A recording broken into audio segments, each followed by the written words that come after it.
Hello students, फिर से आप सभी का 56/56 सीरीज में हार्दिक स्वागत है। 3 चैप्टर अपन ने कंप्लीट किए थे। फोर्थ चैप्टर है अपना D and F block element. ठीक है, D and F block element के कुछ इंपॉर्टेंट क्वेश्चन से आज सॉल्व करेंगे अपन। देखो, सबसे पहले तो देख लेते हैं इसमें से कौन कौन से पर्सन आते हैं, उनको डिस्कस कर लेते हैं। कितने सॉरी कौन सा पर्सन कितना मतलब कितनी संख्या में आता है। वस्तुनिष्ठ पर्सन जो है अपना वो एक आता है, रिक्त स्थान एक आता है, अति लघुतरात्मक भी एक आता है इस चैप्टर में से, और लघुतरात्मक कितने आते हैं यहाँ पर 2 आते हैं। ठीक है, इनको ही ध्यान में रखते हुए अपन ने यहाँ पे क्या किए हैं, क्वेश्चन सिलेक्ट किए हैं। ठीक है, चलो देखते हैं। वस्तुनिष्ठ पर्सन स्टार्ट करते हैं। उसमें पहला है अपना 3D सीरीज में निम्न में से किसका गलनांक न्यूनतम होगा। ठीक है, आपसे क्या पूछ रहा है कि 3D सीरीज, 3D श्रेणी जो होती है डी ब्लॉक वाली, पहली जो प्रथम जो श्रेणी होती है उसमें किसका गलनांक जो है वो सबसे कम होगा। ठीक है, तो गलनांक की बात करें तो एक ऐसा टेम्परेचर जिसपे क्या होने लग जाए, कोई भी जो आपकी जो धातु है वो क्या होने लग जाए, मेल्ट होने लग जाए।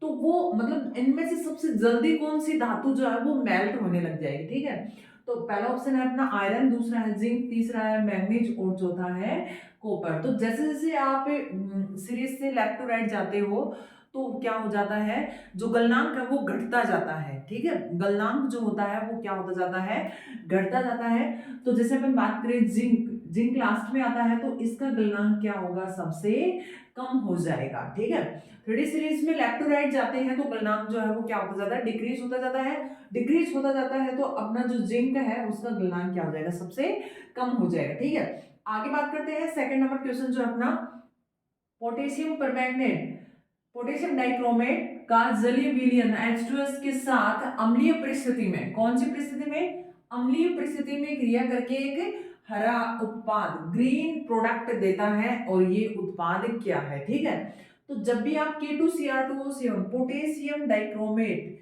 की बात करते हैं तो इसकी रिएक्शन किससे करवा रहे हो, H2S। और एसिडिक मीडियम का मतलब ये हुआ कि H2SO4 ले लेते हैं, साथ में एसिड है। तो इनसे क्या बनता है, एक तो बनता है Cr2SO4 का होल थ्राइस का फॉर्मेशन होता है, जो अपना मेन प्रोडक्ट बनता है, जो कैसे कलर का होता है, ग्रीन कलर का प्रोडक्ट बनता है। तो ऑप्शन ए जो है वो अपना यहाँ पर करेक्ट है। फिर से बता दें, पोटेशियम डाइक्रोमेट जो है इसका जलीय विलयन की अगर आप H2S के साथ और अम्लीय परिस्थिति में क्रिया करवाते हो तो एक ग्रीन कलर का प्रोडक्ट बनता है। वो जो ग्रीन कलर का प्रोडक्ट है वो बनता है अपना Cr2SO4 का होल थ्राइस। ठीक है, क्रोमियम सल्फेट। अगला और थर्ड नंबर है अपना, सिंपल सा है, रंगहीन आयनों का युग्म है। आपको कैसे पता चलेगा कि भाई रंगहीन ये है ये नहीं है। ठीक है, इसके लिए अपना कॉन्सेप्ट होता है, जिनके पास क्या होते हैं, अनपेड इलेक्ट्रॉन जो है वो 0 होते हैं, वो रंगहीन होते हैं। और जिनके पास कुछ अनपेड इलेक्ट्रॉन होते हैं, एक या एक से अधिक, वो क्या होते हैं, रंगीन होते हैं, कलरफुल होते हैं। ठीक है, तो रंगहीन आयनों के लिए बात करें तो यहाँ पर रंगहीन आयनों के लिए कंडीशन होगी कि जो अयुग्मित इलेक्ट्रॉन होते हैं वो क्या होने चाहिए, 0 अनुपस्थित होने चाहिए। ठीक है, तो बात करें पहला ऑप्शन अपना कॉपर+1। ठीक है, कॉपर का जो इलेक्ट्रॉनिक कॉन्फ़िगरेशन की बात करें कॉपर+1 की तो क्या होता है 3d10 4s0। ठीक है, तो डी ऑर्बिटल फुलफिल्ड है, यहाँ पर कोई अनपेड इलेक्ट्रॉन नहीं है, तो कॉपर क्या है, रंगहीन है। ऐसे बात करें जिंक+2, जिंक+2 में भी क्या है, इसका कॉन्फ़िगरेशन 3d10 4s0 हो गया, 2 इलेक्ट्रॉन s में थे वो निकल गए, +2 आ गए, तो ये भी क्या है कि रंगहीन है। तो पहला ऑप्शन अपना करेक्ट है, कॉपर+1 और जिंक+2 क्या है, दोनों ही रंगहीन है, क्योंकि इनमें अयुग्मित इलेक्ट्रॉन की संख्या क्या है, 0 है। ऐसे बात करें कॉपर+2 में कितने हो जाएंगे, एक अयुग्मित इलेक्ट्रॉन रहेगा। ऐसे जिंक+2 में 0 है। देखो अयुग्मित इलेक्ट्रॉन यहाँ भी 0 है, यहाँ भी 0 है, यहाँ एक अयुग्मित इलेक्ट्रॉन है, यहाँ 0 है। और वेनेडियम की बात करें तो वेनेडियम में जैसे इसका कॉन्फ़िगरेशन हो जाएगा 3d3 4s2, तो 2 अनपेड इलेक्ट्रॉन आ जाएंगे इसमें। और क्रोमियम की बात करें तो क्रोमियम में 3 आ जाएंगे। और यहाँ पर मैग्नीज+3, इसमें कितने आ जाएंगे, 3 निकल गए, और 3 निकलेंगे तो 4 बच गए, यहाँ पे 4 यहाँ पे है। आयरन+3, तो यहाँ पर 6 3d6 और 4s2, यहाँ पर 5 आ गए। ठीक है, तो बात करें तो सब में अनपेड इलेक्ट्रॉन है। एक पहला ही ऐसा युग्म है जिसमें अनपेड इलेक्ट्रॉन क्या है, जीरो है। तो जिनके लिए अनपेड इलेक्ट्रॉन जीरो होते हैं वो क्या होते हैं, रंगहीन होते हैं ऐसे आयन। अगला अपना, निम्न में से किस आयन का चुंबकीय आघूर्ण सर्वाधिक होगा। चुंबकीय आघूर्ण सर्वाधिक होने के लिए क्या होना चाहिए, बात करें कि अनपेड इलेक्ट्रॉन, सीधा सा मतलब ये है कि जहां अनपेड इलेक्ट्रॉन की संख्या ज्यादा होगी उसके लिए चुंबकीय आघूर्ण क्या होगा, ज्यादा होगा। ठीक है, तो इनमें अनपेड इलेक्ट्रॉन की बात करें, वेनेडियम प्लस 3 में अभी देखा था अपने कितने हैं, 2 अनपेड इलेक्ट्रॉन है। आयरन प्लस 3 की बात करें तो आयरन प्लस 3 में क्या आता है, 3d64s2, तो क्या आ जाएगा यहाँ पर, हाँ 5 बच जाएंगे यहाँ पर अनपेड इलेक्ट्रॉन। कोबाल्ट में 3 निकालेंगे तो कितने बच गए, 4 बच गए यहाँ पर। अनपेड इलेक्ट्रॉन की बात करें मैं, अनपेड इलेक्ट्रॉन 4 बच जाएंगे, और क्रोमियम प्लस 3 में कितने बच जाएंगे, 3 बच जाएंगे। ठीक है, तो सबसे ज्यादा अनपेड इलेक्ट्रॉन की संख्या कहाँ है, आयरन प्लस 3 में, तो चुंबकीय आघूर्ण भी इसका सबसे ज्यादा होगा। ठीक है, और आगे देखो, जैसे जैसे परमाणु संख्या बढ़ती है लैंथेनॉइड्स के परमाणु आकार में क्या होता है, जैसे जैसे परमाणुओं की संख्या बढ़ती जाती है तो लैंथेनॉइड्स जो होते हैं उनकी त्रिज्या में क्या फर्क पड़ता है, वो अपरिवर्तित रहती है या बढ़ती है या घटती है, या फिर पहले बढ़ती है या फिर बाद में घटती है। तो जैसे जैसे लैंथेनॉइड्स में परमाणु संख्या बढ़ती है वैसे वैसे त्रिज्या क्या होती जाती है, घटती जाती है। ठीक है, तो ये लैंथेनॉइड्स के बारे में था, और ये अपन ने कंप्लीट किए हैं। वस्तुनिष्ठ प्रश्न जो 5 हैं इनमें से एक आपको एग्जाम में देखने को मिल जाएगा। वस्तुनिष्ठ प्रश्न इसमें से डी और एफ ब्लॉक वाले में से एक ही आता है, और रिक्त स्थान की बात करते हैं आगे, रिक्त स्थान भी इसमें से क्या आता है, एक ही आता है। ठीक है, और चुंबकीय आघूर्ण की यहाँ बात करें तो चुंबकीय आघूर्ण का फॉर्मूला होता है √n+2। ठीक है, तो n क्या होता है, अनपेड इलेक्ट्रॉन की संख्या। अनपेड इलेक्ट्रॉन जितने ज्यादा होंगे चुंबकीय आघूर्ण का मान उतना ही अधिक होता है, इसलिए हमने अनपेड इलेक्ट्रॉन देख लिया डायरेक्ट। अनपेड इलेक्ट्रॉन जितने ज्यादा होंगे चुंबकीय आघूर्ण का मान उतना ही अधिक होता है। तो आगे बात करें अपन रिक्त स्थान।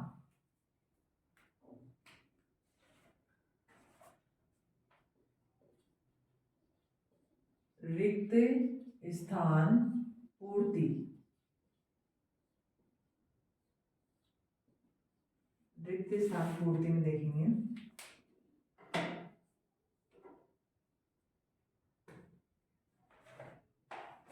पहला आपसे पूछ रहा है, में अधिकतर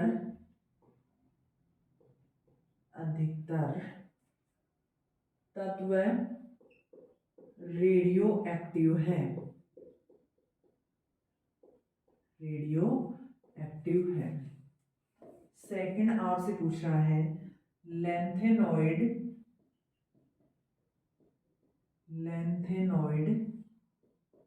व एक्टिनॉइड, लैंथेनॉइड व एक्टिनॉइडों की सामान्य ऑक्सीकरण अवस्था, सामान्य ऑक्सीकरण अवस्था है। लैंथेनॉइड और एक्टिनॉइड है, उनकी सामान्य ऑक्सीकरण अवस्था कितनी होती है। ठीक है, थर्ड नंबर आपसे पूछ रहा है, संक्रमण तत्वों की प्रथम श्रेणी में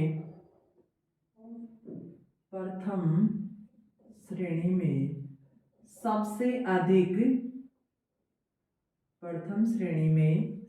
अधिक ऑक्सीकरण अवस्था दर्शाने वाला तत्व है, सबसे अधिक ऑक्सीकरण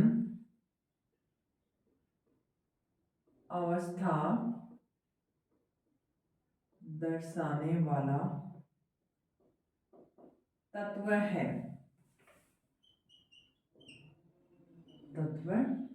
ये थर्ड है। फोर्थ आपसे पूछा गया है, क्रोमिल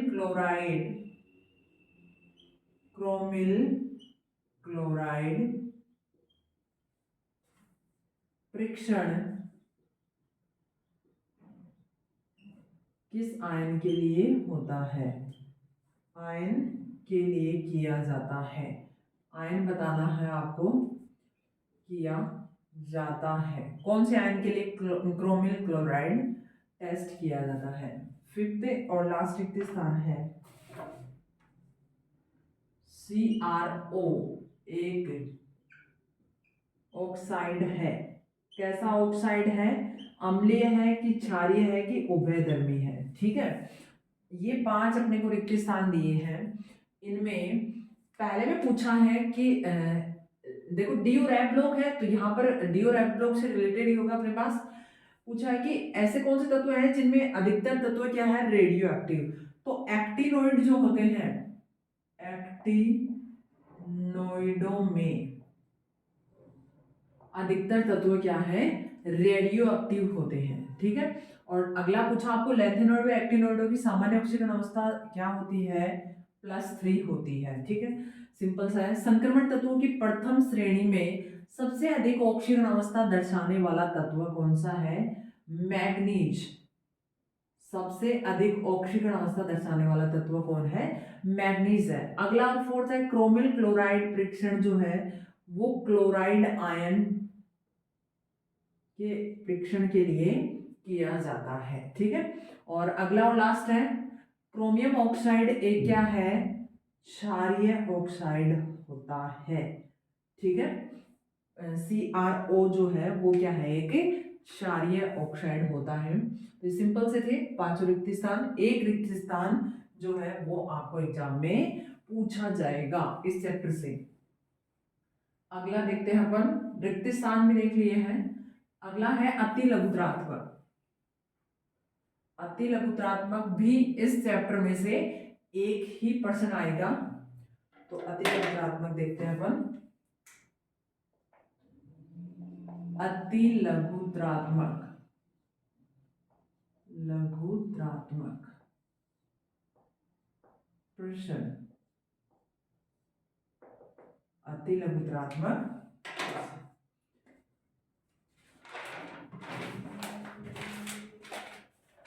अति लघुत्रात्मक में देखते हैं। चलो, पहला है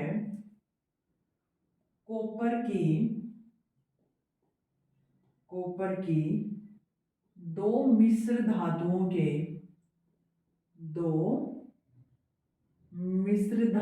के नाम लिखिए। ऐसी दो मिश्र धातु बतानी है आपको जिनमें क्या उपस्थित हो? कॉपर उपस्थित हो। ठीक है, अगला और सेकंड हाफ का कॉपर +1 व कॉपर +2 में कौन सी अवस्था अधिक स्थायी है? कौन सी अवस्था अधिक स्थायी है?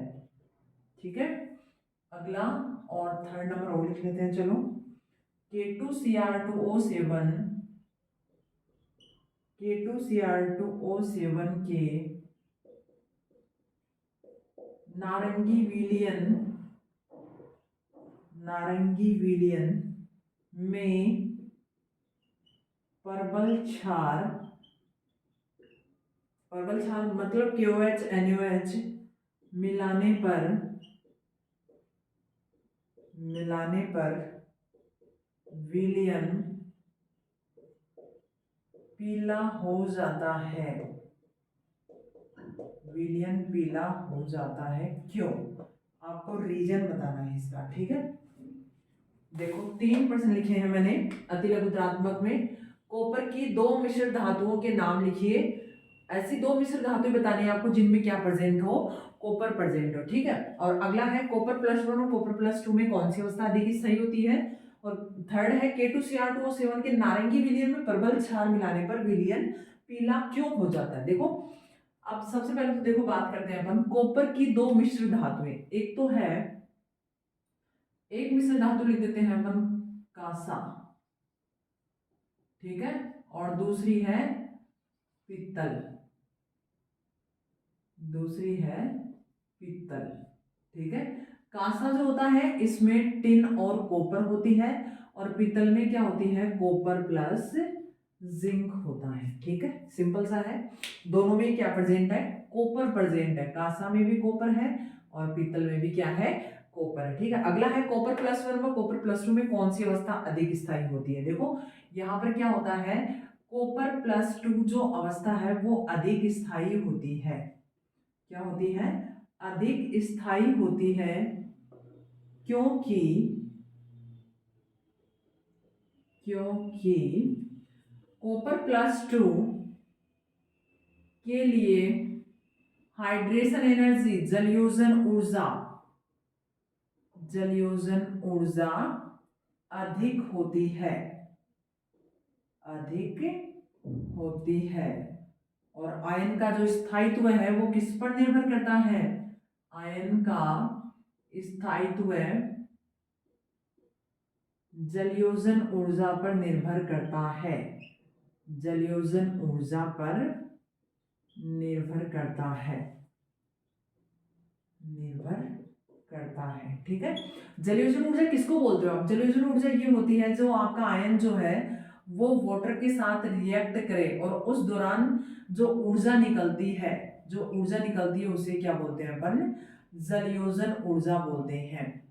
जलयोजन ऊर्जा का मान जितना अधिक होगा आपका आयन उतना ही ज्यादा अधिक स्थायी होगा। ठीक है, तो कॉपर प्लस 2 जो आयन है इसके लिए जलयोजन ऊर्जा का मान बहुत अधिक होता है, इसलिए इसका स्थायित्व भी क्या होता है? ज्यादा होता है। ठीक है, आगे देखो K2Cr2O7 के नारंगी विलयन में पर्पल क्षार का मतलब हुआ KOH या NaOH मिलाने पर विलयन पीला हो जाता है। क्यों? देखो होता क्या है, K2Cr2O7 के नारंगी विलयन में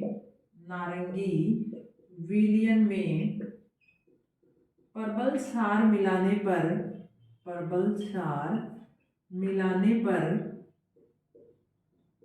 पर क्रोमेट आयन बनता है। क्या बनता है? क्रोमेट आयन बनता है, जिससे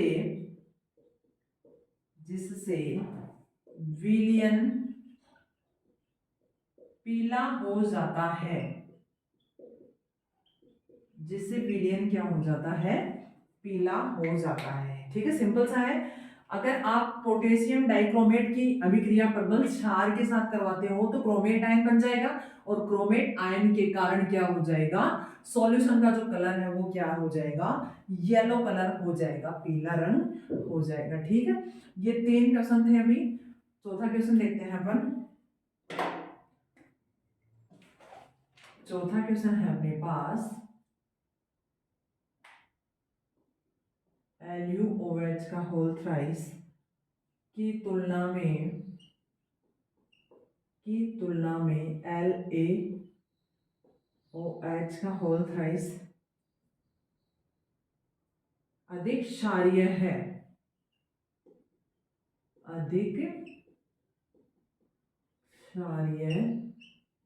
होता है। क्यों? ठीक है, ल्यूटीशियम के हाइड्रोक्साइड की तुलना में लेंथिनम का हाइड्रोक्साइड जो होता है वो अधिक क्षारीय होता है। ठीक है, देखो ऐसा क्यों होता है? जैसे बात करें अपन हाइड्रोक्साइड जो होते हैं लेंथेनॉइड्स की बात करें, देखो जैसे लेंथेनम से स्टार्ट करते हैं और ल्यूटीशियम तक की बात करें लेंथेनॉइड्स की, तो क्या होता है जो ल्यूटीशियम तक जाते हैं, जैसे जैसे ल्यूटीशियम तक जाते हो वैसे वैसे क्षारीय प्रवृत्ति जो होती है वो क्या होती जाती है? कम होती जाती है। क्यों? क्योंकि ल्यूटीशियम तक जाने पर आयनिक त्रिज्या जो है वो भी क्या होती जाती है? डिक्रीज होती जाती है। इसलिए कह सकते हो आप कि ल्यूटीशियम के हाइड्रोक्साइड जो है वो लेंथेनम के हाइड्रोक्साइड की तुलना में कम क्षारीय होते हैं। ठीक है, देखो ल्यूटीशियम से लेंथेनम से ल्यूटीशियम तक जाने पर हाइड्रोक्साइडों की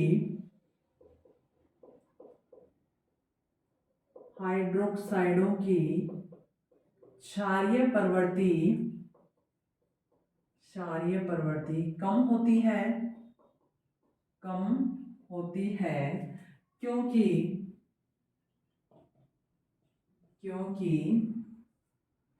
आयनिक त्रिज्या का मान घटता है। ठीक है। इसलिए ल्यूटीशियम हाइड्रोक्साइड की तुलना में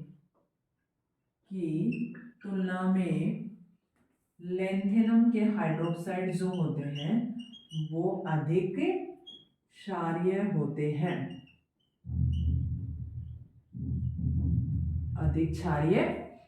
हैं, ठीक है। सिंपल सा था। अगला और 5th नंबर है अपने पास लेंथेनॉइड श्रेणी में त्रिसंयोजक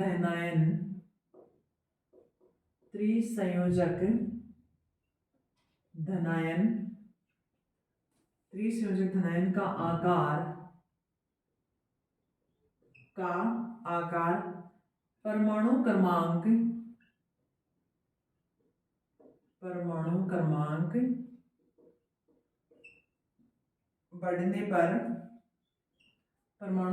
बढ़ने पर घटता है। इस संकुचन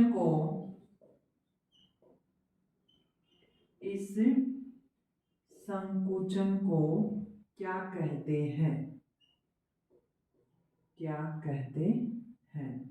इसका उत्तर है लेंथेनॉइड संकुचन। इसको क्या बोला जाता है? लेंथेनॉइड संकुचन बोला जाता है, ठीक है। लेंथेनॉइड श्रेणी में त्रिसंयोजक धनायन का आकार, नॉर्मल जो अपने धनायन होते हैं उनका आकार परमाणु क्रमांक बढ़ने पर क्या हो जाता है? घटता जाता है। तो इस संकुचन को क्या बोला जाता है? लेंथेनॉइड संकुचन बोला जाता है, ठीक है। ये अपना 5th क्वेश्चन हो गया है। अगले और अपन देखेंगे अभी लघुत्रात्मक। ये अति लघुत्रात्मक कंप्लीट हो गए अपने। आगे है लघुत्रात्मक है। इसका पहला है अपने पास क्रोमियम तथा कॉपर के इलेक्ट्रॉनिक विन्यास लिखिए तथा इनमें ऑफ बो नियम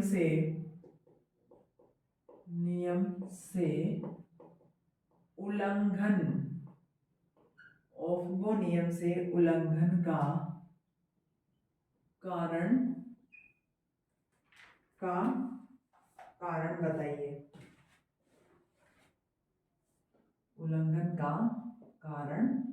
बताइए। ठीक है। पहले तो आपको क्या पूछा है, दोनों का इलेक्ट्रॉनिक कॉन्फ़िगरेशन लिखो और फिर इनके इलेक्ट्रॉनिक कॉन्फ़िगरेशन में क्या अंतर है, मतलब क्या है ऐसा इनका स्पेसिफाई जो आपका इलेक्ट्रॉनिक विन्यास है इसमें ऑफ-बो नियम से उल्लंघन हो रहा है, ठीक है। तो इसका रीजन बताना आपको। देखो पहले तो इनका इलेक्ट्रॉनिक कॉन्फ़िगरेशन लिखते हैं। पहले क्रोमियम 24 का लिख लेते हैं, इनर्ट गैस ऑर्गन, और 3d4 4s2 के स्थान पर क्या होता है? ऑर्गन 3d5 4s1 होता है, ठीक है। सेकंड है अपना क्रोमियम 29, सॉरी कॉपर 29, तो इसका क्या हो जाएगा? ऑर्गन 3d9 4s2 के स्थान पर होना तो यही चाहिए था लेकिन ये नहीं होता है, और क्या होता है? 3d10 4s1 हो जाता है, ठीक है। ऐसा क्यों होता है? देखो जो 3d और 4s कक्षक जो होते हैं इनके मध्य ऊर्जा अंतर बहुत कम होने के कारण इलेक्ट्रॉन जो है वो 4s से कहाँ चला जाते हैं? 3d में चले जाते हैं। क्यों? क्योंकि 3d में जाने के बाद एक तो अर्धपूरित हो जाता है, एक पूर्ण पूरित हो जाता है, जो क्या है कि स्टेबल इलेक्ट्रॉनिक कॉन्फ़िगरेशन बना रहा है। इसलिए इनका इलेक्ट्रॉनिक विन्यास क्या हो जाता है? 3d5 4s1 और 3d10 और 4s1, ठीक है। क्या हो जाता है? इनमें इनके मध्य ऊर्जा अंतराल बहुत कम होने के कारण जो इलेक्ट्रॉन है वो 4s से एक इलेक्ट्रॉन कहाँ चला जाता है, 3D में चला जाता है। और अर्धपूरित और पूर्णपूरित जो विन्यास है वो क्या होते हैं, स्टेबल होते हैं। ठीक है, देखो होता क्या है इनमें, इनमें 4s व 3D के मध्य ऊर्जा अंतर बहुत कम होने के कारण एक इलेक्ट्रॉन 4s कक्षक से 3D में चला जाता है तथा अर्धपूरित 3D5 व पूर्णपूरित 3D10 अधिक स्थायी होते हैं। ठीक है, जिसके कारण क्या हो जाता है, इनका इलेक्ट्रॉनिक कॉन्फ़िगरेशन क्या होता है, 3D5 4s1 और 3D10 4s1 हो जाता है। ठीक है, अगला और सेकंड नंबर है अपना, सेकंड नंबर में ए है अपना द्वितीय व तृतीय संक्रमण श्रेणी के तत्वों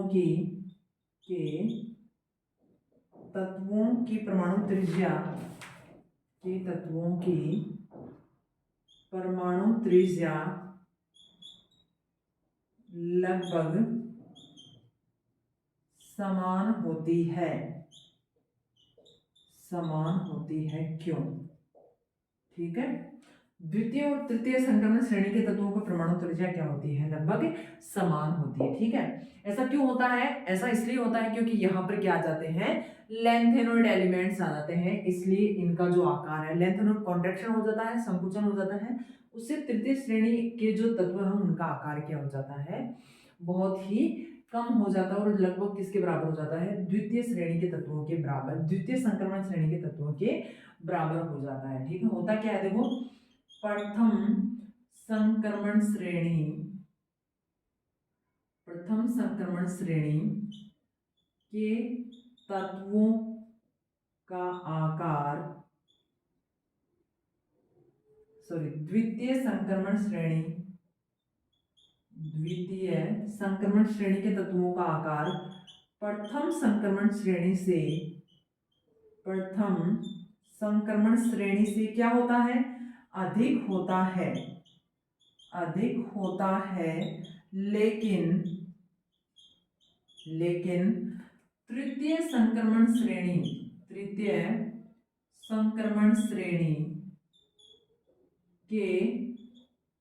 तत्वों का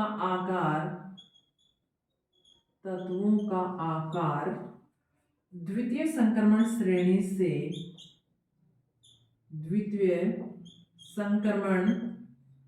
श्रेणी के लगभग क्या होता है, समान होता है,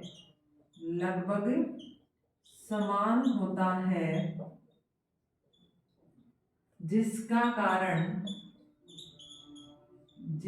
कारण क्या है, लेंथेनॉइड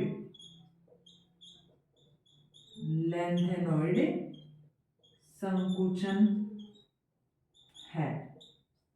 क्या है इसका कारण, लेंथेनॉइड संकुचन होता है। ठीक है, लेंथेनॉइड संकुचन के कारण द्वितीय और तृतीय संक्रमण श्रेणी के तत्वों का आकार लगभग क्या हो जाता है, बराबर हो जाता है। ठीक है, ये पहला था सेकंड का, और सेकंड का दूसरा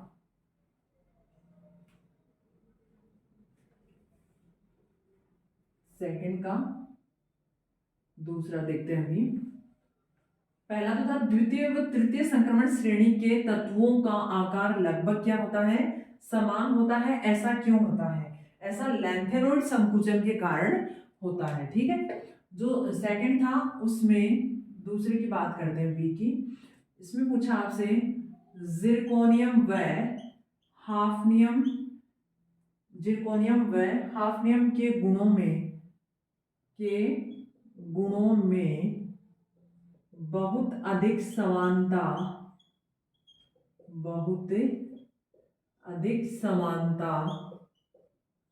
पाई जाती है। ऐसा क्यों, इसका कारण बताओ। ठीक है, सिंपल सा है। जो जिरकोनियम व हाफनियम का आयनिक आकार लगभग क्या होता है, समान होता है। इसलिए जिरकोनियम व हाफनियम के गुणों में समानता पाई जाती है। ठीक है, सिंपल सा है। जिरकोनियम और हाफनियम का आकार जो होता है वो लगभग क्या होता है, समान होता है, जिसके कारण इनमें क्या होता है, परमाणुीय आकार क्या होता है, इनका लगभग समान होता है। परमाणु आकार लगभग समान होने के कारण इनके गुणों में क्या होती है, समानता देखने को मिलती है। अगला और थर्ड नंबर है अपने पास संक्रमण तत्वों की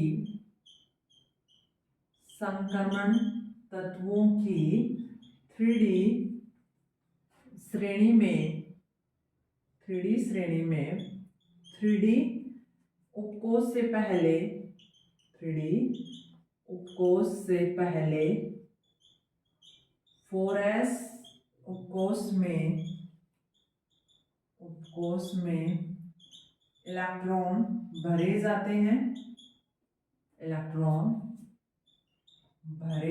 हैं, लेकिन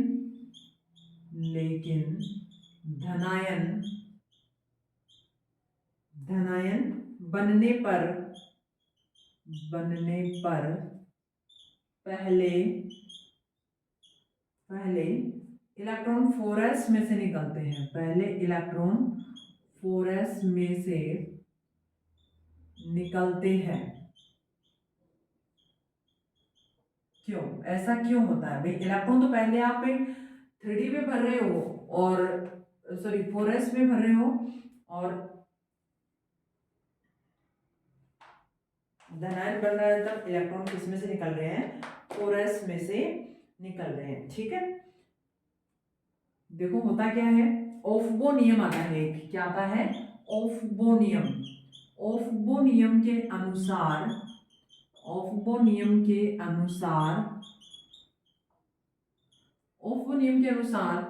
4s कक्षक की ऊर्जा 3D से कम होती है। ऊर्जा आप कैसे बताते हो, n+l नियम से। ठीक है, जिनके लिए n+l का मान क्या होता है, कम होता है, उनकी ऊर्जा भी क्या होती है, कम होती है। तो इलेक्ट्रॉन हमेशा कम ऊर्जा वाले में जाता है पहले। ठीक है, कम होती है, जिसके कारण इलेक्ट्रॉन पहले 4s कक्षक में 4s उपकोष में जाता है। ठीक है, जबकि धनायन बनने पर इलेक्ट्रॉन पहले 4s से निकलता है, 4s से निकलता है, क्योंकि 4s उपकोष नाभिक से बहुत अधिक दूरी पर होता है, बहुत अधिक दूरी पर स्थित होता है। ठीक है, जिसके कारण जो 4s है उसमें से इलेक्ट्रॉन पहले निकल जाएगा। ठीक है, फिर से बता दो, संक्रमण तत्व की जो 3D सीरीज है उसमें क्या होता है, पहले क्या होता है, 3D उपकोष से पहले किसमें मिल जाता है इलेक्ट्रॉन, 4s में, और जब धनायन बनेगा उसमें से जब इलेक्ट्रॉन निकलता है तब क्या होता है, 4s से पहले निकल जाता है। ऐसा क्यों होता है? देखो, ऑफ-बो नियम के अकॉर्डिंग अपन देखते हैं, तो 3D आ गया, एक 4s आ गया, ठीक है। 3D और 4s की बात करें तो 3D 4s का सब 3D में n प्लस एन का मान देखेंगे तो 3 प्लस 2, यहाँ पर देखेंगे तो 4 प्लस 0, यहाँ पे कितना आ गया 5, यहाँ पे आ गया 4। तो जिसके लिए n प्लस एल का मान कम होता है, 4s के लिए कम है, तो सबसे पहले इलेक्ट्रॉन किस में जाएंगे, इसी में जाएंगे, ठीक है। ये तो ऑफ-बो नियम के अकॉर्डिंग हुआ। ऑफ-बो नियम ने तो ये बता दिया कि 3D और 4s में से पहले इलेक्ट्रॉन 4s में जाएंगे, लेकिन जब आप इलेक्ट्रॉन निकाल रहे हो तब भी किस में से निकाल रहे हो, पहले 4s में से निकाल रहे हो। ऐसा क्यों है? देखो, 4s जो होता है वो नाभिक से बहुत अधिक दूरी पर उपस्थित होता है 3D की तुलना में, इसलिए वहां से 4s में से इलेक्ट्रॉन निकालना क्या है, बहुत इजी है। तो इसलिए पहले इलेक्ट्रॉन किस में से निकल जाते हैं, 4s में से निकल जाते हैं, ठीक है। ये अपना थर्ड नंबर था, जिसमें अपने से पूछा गया है कि 3D श्रेणी में इलेक्ट्रॉन पहले 4s में जाते हैं, और जब इलेक्ट्रॉन निकालते हो तब भी पहले किससे निकलते हैं, 4s से ही निकलते हैं। ऐसा क्यों होता है, ठीक है। इसमें ऑफ-बो नियम के अकॉर्डिंग तो इलेक्ट्रॉन भरे जाते हैं, और निकालते इलेक्ट्रॉन तो वैसे जो अधिक दूरी पर उपस्थित है वही निकलेगा पहले।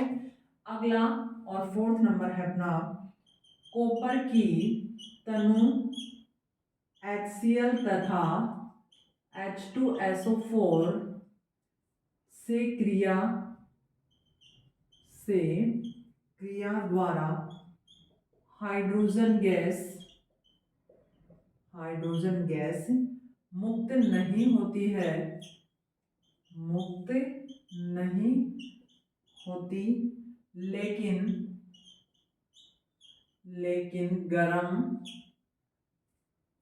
गरम व सांद्र H2SO4 गरम व सांद्र H2SO4 तथा HNO3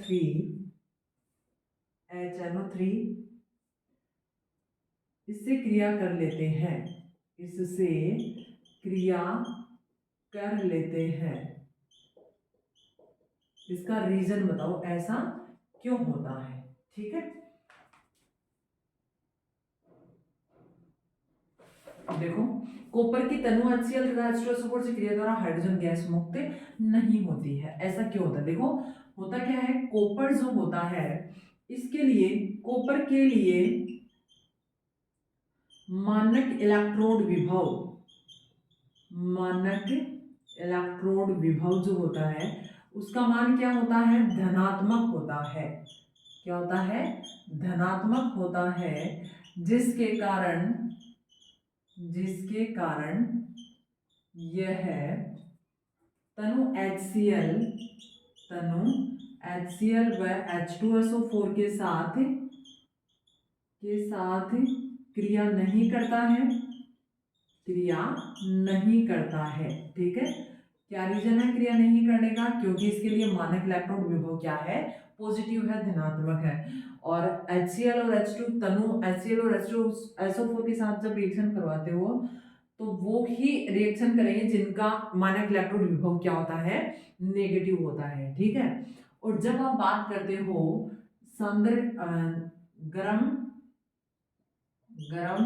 व सांद्र H2SO4 तथा HNO3, ये क्या है, प्रबल ऑक्सीकारक होते हैं, ठीक है। क्या होते हैं? प्रबल ऑक्सीकारक होने के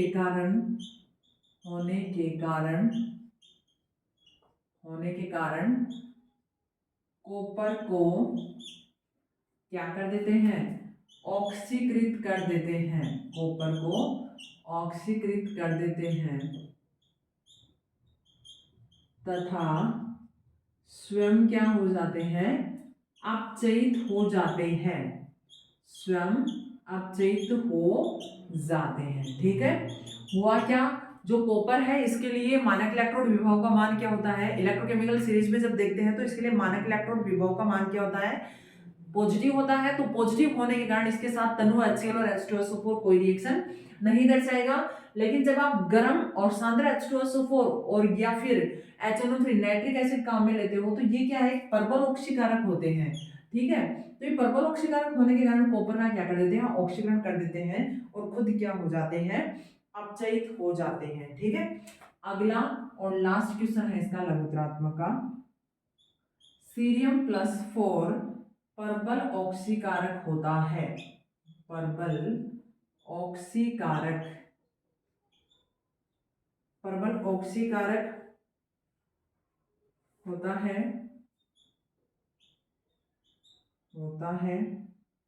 और तथा यूरोपियम 2+ प्रबल अपचायक होता है, प्रबल अपचायक होता है। क्यों?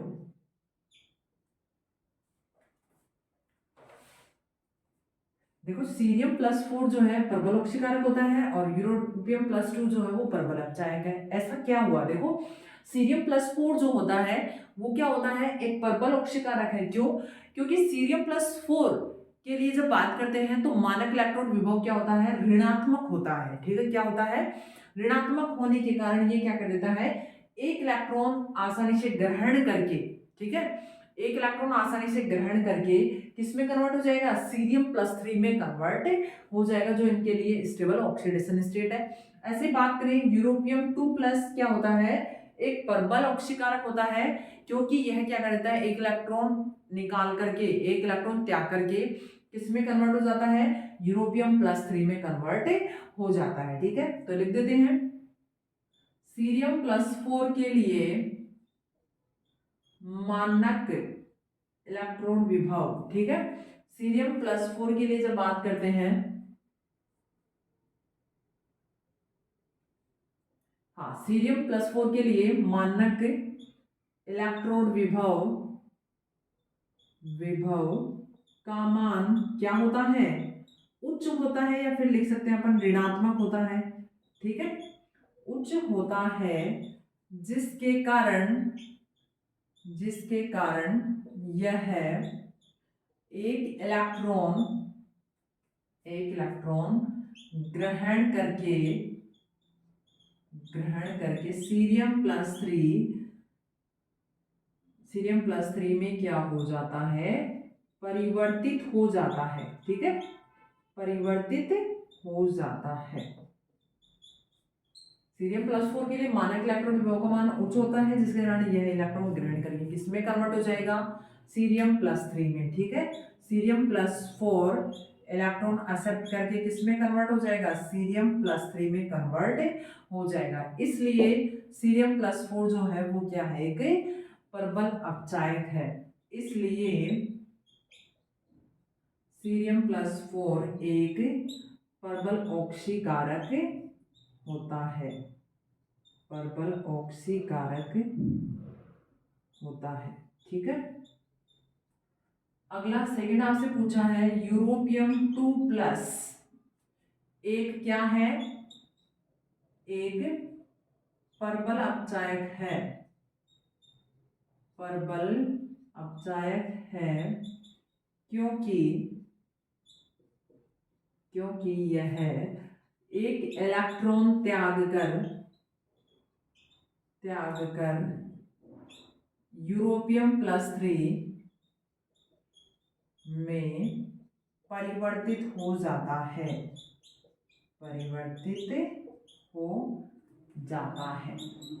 ठीक है, इसलिए और वो क्या है, एक स्थायी विन्यास है। ठीक है, और जो क्या है यूरोपियम प्लस 3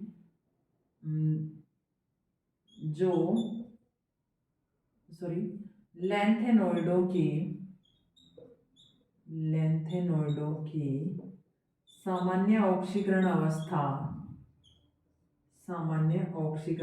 क्या होती है, +3 होती है। ठीक है, जिसमें यह क्या हो जाता है, कन्वर्ट हो जाता है। ठीक है, तो ये अपन ने कुछ लघुत्रात्मक प्रश्न देखे हैं 5 लघुत्रात्मक, यहाँ पर 2 आएंगे, ध्यान रखना कौन से चैप्टर से, डी और एफ ब्लॉक वाले से। और ऐसे ही ये 56 बाय 56 क्वेश्चन सीरीज अपनी चलती रही कंटिन्यू। 4 चैप्टर तो अपने हो गए हैं और आपको करवा दिए जाएंगे। Thank you.